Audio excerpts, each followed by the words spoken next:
Je vous salue au nom puissant du Seigneur Jésus-Christ. Bienvenue sur ma chaîne Charité Divine. J'espère que vous allez bien. Moi, je vais super bien.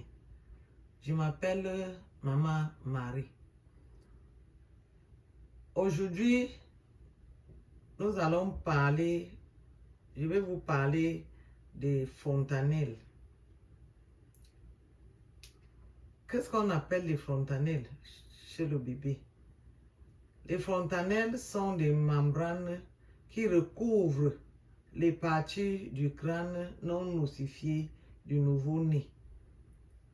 Il y a deux fontanelles, une devant sur le haut du crâne et l'autre derrière au niveau de la nuque. Mais la fontanelle la plus importante se trouve devant sur le haut du crâne parce que celle qui est sur la nuque est petite et elle se ferme souvent rapidement.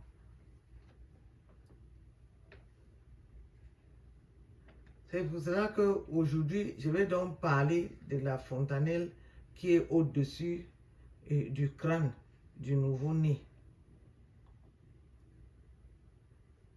Elle est la plus large des deux. Nous allons, dans cette vidéo, connaître les secrets pour la surveiller, l'entretenir et la traiter en cas de problème. À la naissance, la fontanelle ne bouge pas. Il faut donc surveiller pour voir à quel moment elle commence à bouger. Il faut surveiller comment. Il faut regarder la tête du bébé. Il faut de temps en temps poser son doigt doucement sur cette partie, cette fontanelle. Parce que quand on pose le doigt dessus, même si on ne voit pas encore, on va sentir des petits battements sous son doigt. Et on saura que la fontanelle bouge déjà. Nous devons éviter de la traumatiser. La traumatiser comment? Des fois, quand on veut faire coucher le biberon sur le lit, on ne regarde même pas. On ne fait pas attention au berceau et la tête de l'enfant peut se cogner sur les bords du berceau. Et ça traumatise l'enfant. Ça traumatise la fontanelle. Nous devons savoir que la fontanelle donne directement au cerveau. Et cette fontanelle doit être plate sur le crâne de l'enfant. Elle ne doit pas être déformée. Elle doit être plate.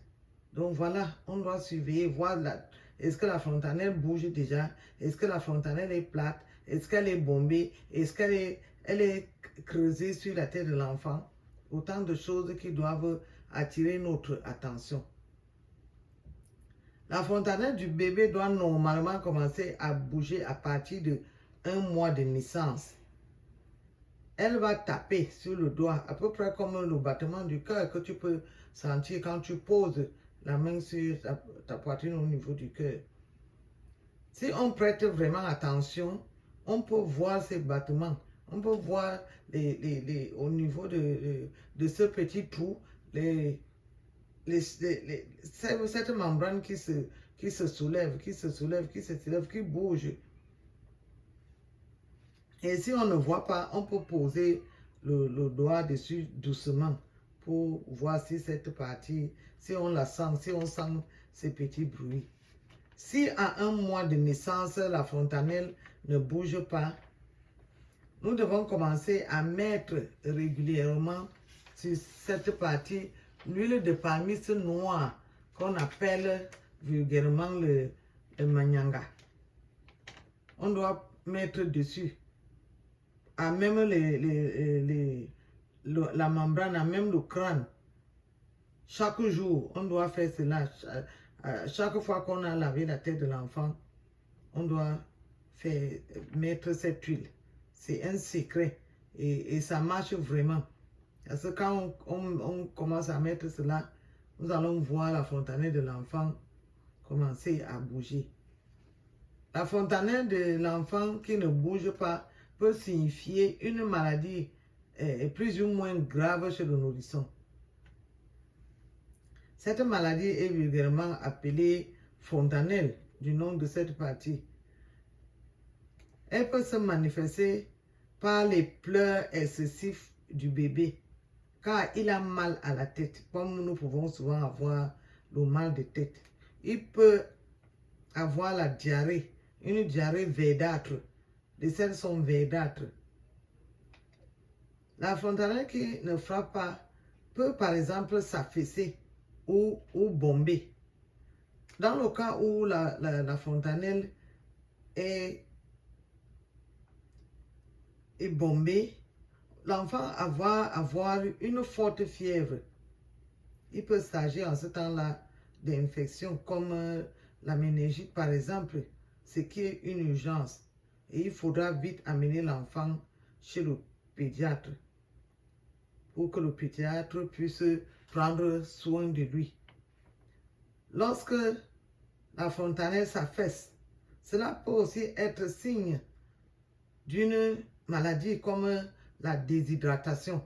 Parce que si le bébé ne prend pas beaucoup de liquide, il peut se déshydrater. Ou en cas de diarrhée, le bébé peut toujours se déshydrater et cela va nous montrer qu'il y a un problème. Et nous devons faire attention à cela. La fontanelle, cette maladie peut aussi amener la tête de l'enfant à grossir. Donc, nous devons faire très attention car un nouveau-né est très délicat. La fontanelle de devant se ferme normalement autour de 18 mois de naissance et celle de derrière autour de 6 mois car elle ne met pas long avant de se fermer. Il est à noter que la maladie appelée fontanelle fait souvent perdre la vie à certains enfants quand on méconnaît cela.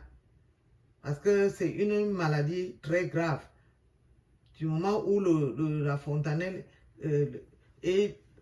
va directement sur le cerveau de l'enfant, ça peut amener la perte de l'enfant.